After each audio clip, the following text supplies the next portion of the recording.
Selamat siang, Assalamualaikum warahmatullahi wabarakatuh.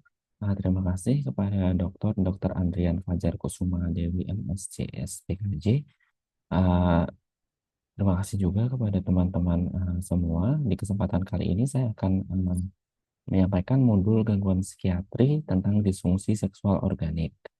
Dengan tujuan pembelajaran, mampu mengetahui, memahami definisi, epidemiologi, etiologi, patogenesis, tata laksana pada disfungsi seksual organik. Yang kedua, mampu menerapkan pengetahuan dalam diagnosis dan tata laksana disfungsi seksual organik. Sebagai outline untuk presentasi kali ini, yang pertama kita akan membahas tentang definisi, kemudian kita akan membahas tentang normal sexuality, sexual dysfunction due to general medical condition, substance or medication induced sexual dysfunction, dan yang terakhir tentang treatment.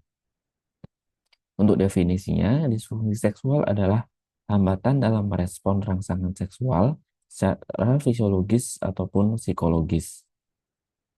Disfungsi seksual ditandai dengan adanya hambatan dalam merespon rangsangan seksual.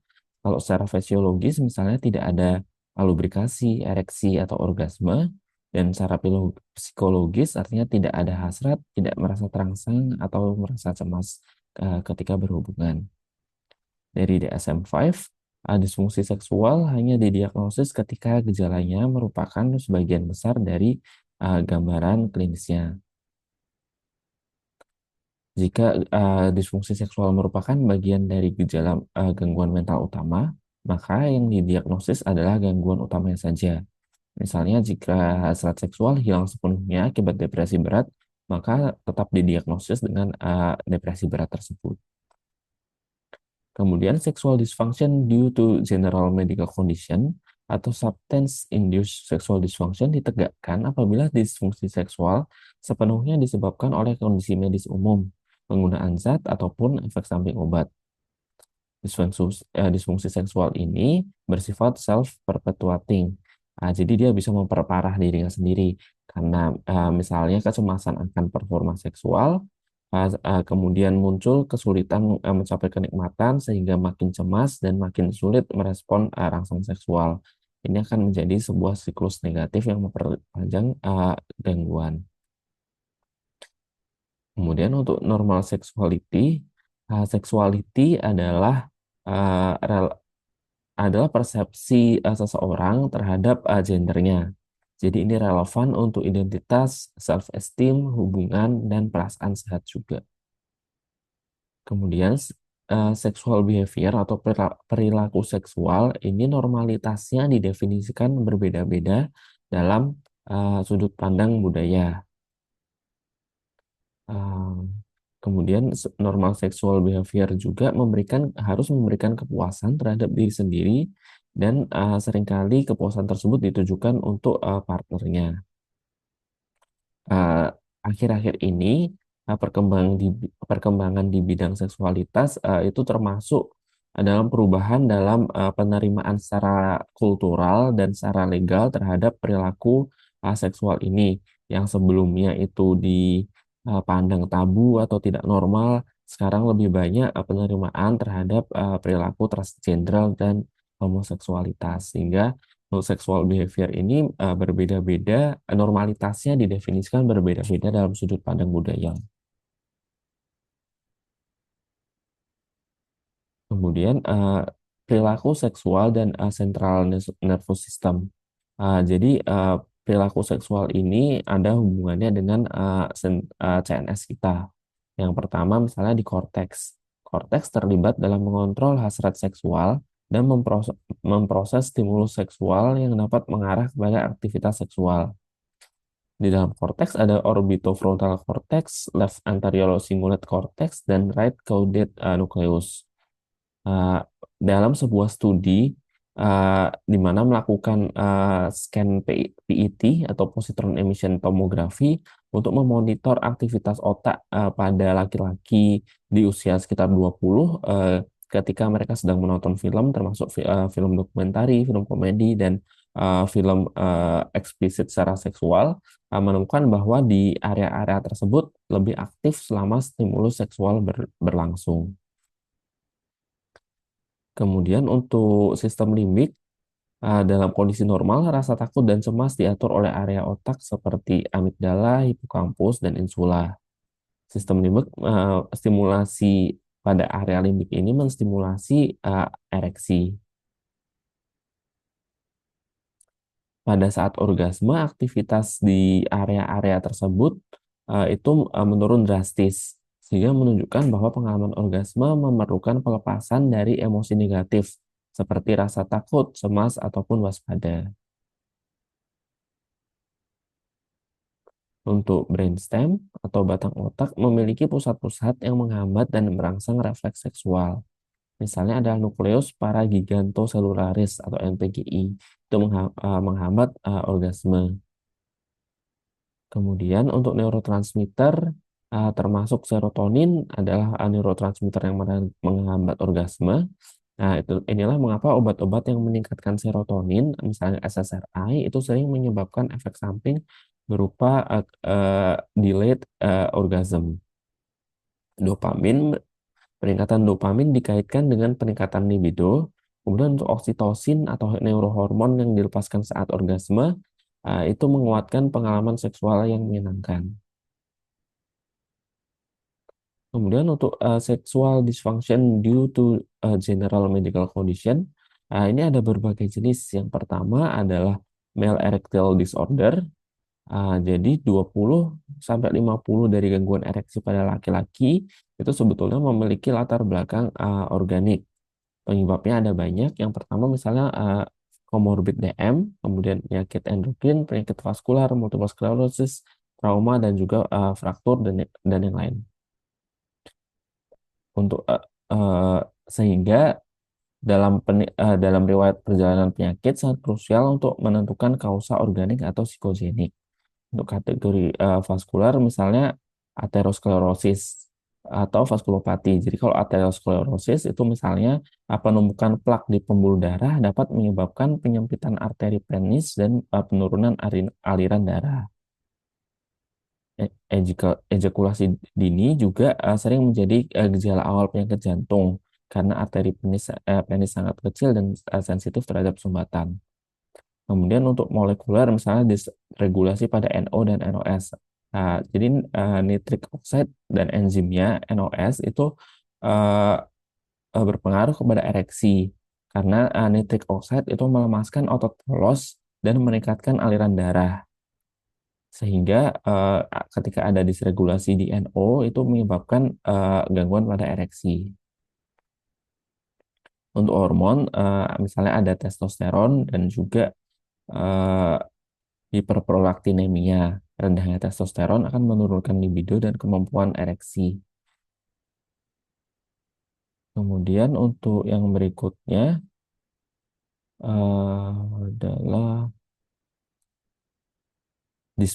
dispareunia. Jadi ini adalah rasa nyeri atau tidak nyaman saat berhubungan seksual, khususnya selama penetrasi vaginal pada wanita atau saat ejakulasi dan penetrasi pada pria. 30% prosedur bedah pada area genital wanita dapat menyebabkan dispareunia sementara. Penyebab organiknya misalnya kelainan hymen, misalnya hymennya terlalu tebal atau tidak berlubang. Luka operasi misalnya bekas episiotomi saat melahirkan, infeksi misalnya kelenjar Bartolini, vaginitis atau cervicitis, kekurangan hormon misalnya defisiensi testosteron yang berpengaruh kepada gairah dan lubrikasi. Pada wanita pasca menopause, kadar estrogennya turun sehingga lubrikasinya berkurang dan terjadi nyeri. Pada pria juga dapat uh, muncul adanya plak sklerotik di penis yang menyebabkan pembengkokan penis saat ereksi dan menimbulkan nyeri saat berhubungan.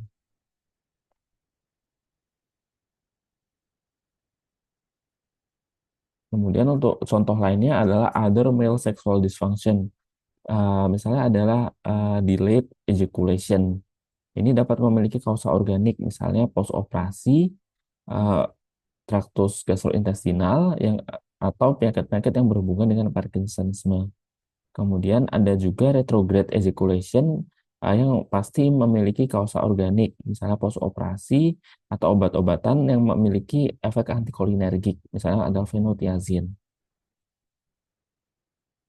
Nah, di sini operasi operasi merupakan faktor kausa yang sering mempengaruhi karena eh, operasi yang terjadi itu sering membuat seseorang merasa berbeda, kehilangan daya tarik, atau merasa tidak utuh, sehingga mengurangi kepercayaan diri dan hasrat seksual.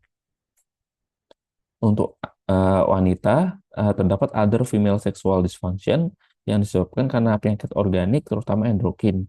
Misalnya adalah ADM dan hipotiroid. Dan juga obat-obat yang dapat menghambat orgasme, seperti obat-obat antihipertensi, antidepresan TCA, SSRI, atau MAOI. Studi menunjukkan bahwa wanita yang menggunakan MAOI terdapat efek samping seksual yang bersifat sementara. Jadi setelah 16 sampai 18 minggu pengobatan, wanita dalam studi tersebut dapat kembali mencapai orgasme tanpa mengurangi dosis obat yang dikonsumsinya. Kemudian yang berikutnya adalah tentang sexual dysfunction yang disebabkan karena penggunaan zat atau obat-obatan. Untuk menegakkan diagnosis pada hal ini, yang pertama tentu saja harus ada bukti penggunaan zat atau penggantian zat. Jadi gangguan muncul itu setelah ada bukti intoksikasi zat atau withdrawal atau paparan atau perubahan dosis obatnya. Gejala, gejala seksual adalah gejala utama pada diagnosis ini. Jadi gangguan muncul setelah riwayat dimulai. Jenis zat yang dapat berpengaruh itu misalnya alkohol, amfetamin, kokain, opioid, dan benzodiazepin. Jadi efek zat tersebut terhadap fungsi seksual untuk dosis kecil atau jangka pendek itu mungkin dapat meningkatkan performa seksual secara sementara karena dia mengurangi kecemasan, menurunkan hambatan sosial, dan memberikan perasaan euforia sesaat, sehingga dapat menjadi lebih aktif secara seksual. Tetapi untuk penggunaan jangka panjangnya, ini akan menurunkan fungsi seksualnya. Ereksi, orgasme, dan ejakulasi menjadi terganggu. Kemudian hasrat seksual dapat menurun drastis terutama oleh obat-obatan sedatif, anksiolitik, hipnotik, dan juga opioid. Misalnya kokain dan amfetamin juga awalnya akan meningkatkan energi sehingga pengguna menjadi lebih aktif secara seksual, tetapi lama-lama akan uh, memberikan disfungsi seksual berat.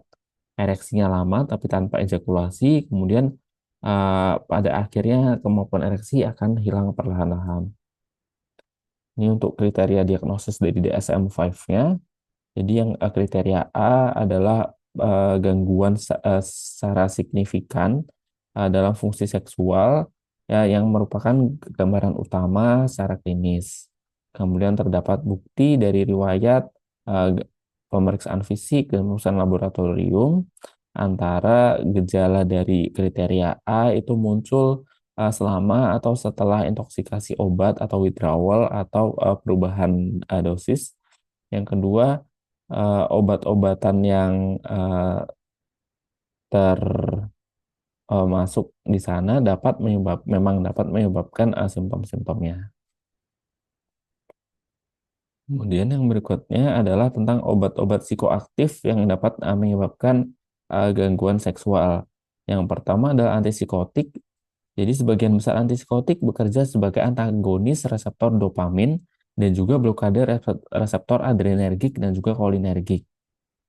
Misalnya klorpromazin dan trifluoperazin yang memiliki efek antikolinergik kuat. Akibatnya obat-obatan ini dapat mengganggu fungsi seksual termasuk ereksi, ejakulasi, dan orgasme. Kemudian antipsikotik juga dapat menyebabkan retrograde ejaculation atau orgasm yang dapat dilaporkan terjadi pada beberapa pasien. Jadi pada beberapa pasien ini alih-alih keluar melalui uretra penis, cairan semen malah mengalir mundur ke dalam kandung kemihnya. Jadi orgasmenya tetap terasa, tetapi tidak ada ejakulasi yang keluar. Hal ini mungkin menakutkan bagi beberapa pasien, tetapi tidak berbahaya secara medis. Untuk antidepresan, yang pertama TCA juga memiliki efek antikolinergik yang menyebabkan ejakulasi akan menyakitkan. Kemudian desipremin memiliki efek seksual yang paling ringan dibanding antidepresan lainnya. Misal antidepresan lainnya. Untuk MAOI pada pria menyebabkan ereksi terganggu. Pada wanita menyebabkan lubrikasi berkurang, tetapi secara sementara saja. Untuk SSRI, ini efek samping utamanya adalah efek antikolinergik yang mengganggu ereksi dan menunda ejakulasi, dan juga menurunkan libido dan juga membuat anorgasmia. SNRI memiliki efek serupa dengan SSRI. Sedangkan bupropion atau antidepresan tipikal ini malah akan meningkatkan libido. Kemudian untuk obat-obatan berikutnya, ini ada litium yang meregulasi mood. Pada kasus manik dapat menurunkan hiperseksualitas dengan aktivitas antagonis dopamin. Untuk psikostimulan, misalnya amfetamin, metilfenidat itu dapat meningkatkan kadar norepinefrin dan juga dopamin, sehingga libido akan meningkat. Tetapi penggunaan jangka panjang juga dapat menurunkan hasrat seksual dan juga gangguan pada ereksi. Untuk ansiolitik, benzodiazepin bekerja pada reseptor GABA yang berhubungan dengan kognisi, memori, dan juga kontrol motorik. Dia mengurangi gejala kecemasan dan meningkatkan fungsi seksual. Untuk penanganan pada gangguan disfungsi seksual kausa organik, ini di akhir tahun 1960 eh, itu penanganan disfungsi seksual itu berfokus kepada psikologis, karena dulu dianggap penyebabnya pasti adalah psikologis. Nah, sehingga hanya 20% gangguan ereksi itu ditemukan memiliki kausa organik. Sedangkan pada saat ini informasi seksual mudah didapat, dan juga etiologi pasien menjadi semakin kompleks karena pasien memiliki pengetahuan dan juga kebutuhan akan kepuasan seksual yang lebih tinggi, sehingga ketika terjadi disfungsi seksual itu seringkali etiologinya ini sangat kompleks dan uh, ter- dan termasuk eh, hal-hal yang berkaitan dengan psikodinamikanya dan juga tentang hubungan dengan orang lain. Misalnya juga pada problem-problem pada pasangan itu eh, termasuk antara lain kepercayaan, intimasi, atau berkurangnya atraksi atau ketertarikan seksual dan masalah tentang dominasi. Sehingga pendekatan yang tepat untuk problem disfungsi seksual adalah dual sex therapy.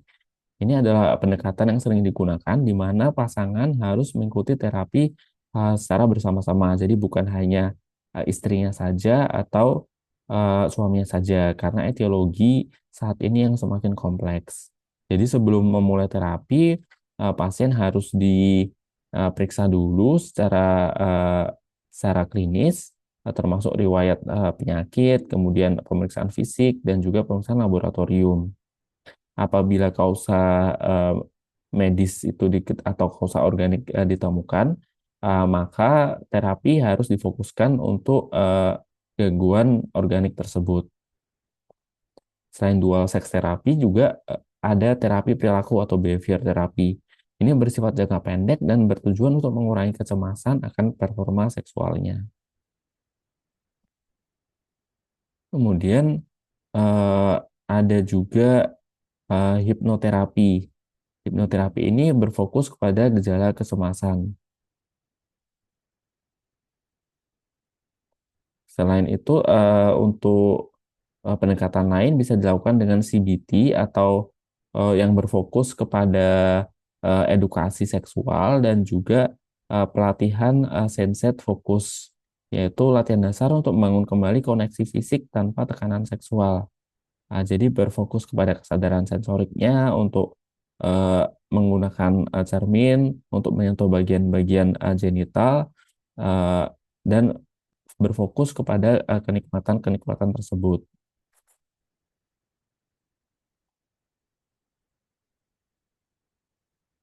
Kemudian untuk terapi secara biologis itu untuk farmakoterapi itu yang diakui oleh FDA untuk hasrat seksual di US itu adalah flubanserin. Jadi flubanserin ini sudah diakui dan digunakan di US untuk terapi terhadap hasrat seksual pada wanita yang rendah. Kemudian untuk farmakoterapi lain itu ada nitric oxide enhancer. Jadi tadi kita sudah bahas tentang NO yang berhubungan eh, terhadap ereksi. Ini misalnya contoh obatnya adalah sildenafil, oral prostaglandin atau alprostadil yang bisa administer secara injeksi. Ini tujuannya adalah untuk meningkatkan aliran darah ke penis untuk ereksi. Ada zat yang bernama prostaglandin E1 yang ditemukan pada alprostadil itu adalah agen vasodilator yang sangat kuat, terutama di daerah lokal vaskular. Jadi untuk alprostadil ini diinjeksikan ke korpus cavernosumnya penis. Teknik ini bisa diajarkan sendiri kepada pasien sehingga pasien dapat melakukannya secara mandiri. Alprostadil ini adalah terapi yang berguna untuk pasien yang eh, mempunyai kontraindikasi untuk nitric oxide enhancer. Sildenafil juga dapat digunakan oleh wanita. Dia memfasilitasi aliran darah, kemudian memberikan excitement. Untuk penggunaannya sering yang lebih disukai oleh wanita adalah penggunaan dengan krim topikal yang dioleskan ke area klitoris, labia, dan juga vagina. SSRI dapat menimbulkan delayed orgasm. Eh, Sehingga SSRI sering digunakan juga sebagai terapi untuk ejakulasi prematur atau ejakulasi dini. Misalnya untuk SSRI yang paling efektif itu adalah paroxetin eh, dengan dosis 20-40 miligram. Kemudian selain itu ada clomipramin 10-50 miligram, sertalin 50-100 miligram, fluoxetine, citalopram, dan escitalopram. Selain itu ada juga ginseng, bromokriptin, dan agen-agen dopaminergik yang dapat diterapikan kepada pasien-pasien dengan disfungsi seksual. Untuk terapi hormon, kita bisa menggunakan terapi hormon androgen sehingga meningkatkan hasrat seksual pada laki-laki dan perempuan yang memiliki konsentrasi testosteron rendah. Misal obatnya adalah clomipene. Demikian yang dapat saya sampaikan untuk referensi pada modul ini. Saya menggunakan buku Kaplan dan Sadok edisi ke-11. Demikian, mohon bimbingan dan arahannya Dr. Rian. Terima kasih.